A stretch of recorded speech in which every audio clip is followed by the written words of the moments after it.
песенка за вас. Да покажем пак е време, но понеже сме големи, ще играем без Мария. Всичко ще разкажем ние. Представете си, че тя весело бере цветя и се скита и зори по планинските гори.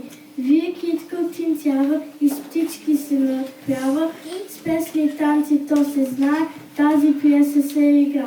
Слушайте сега и вие песничката на Мария.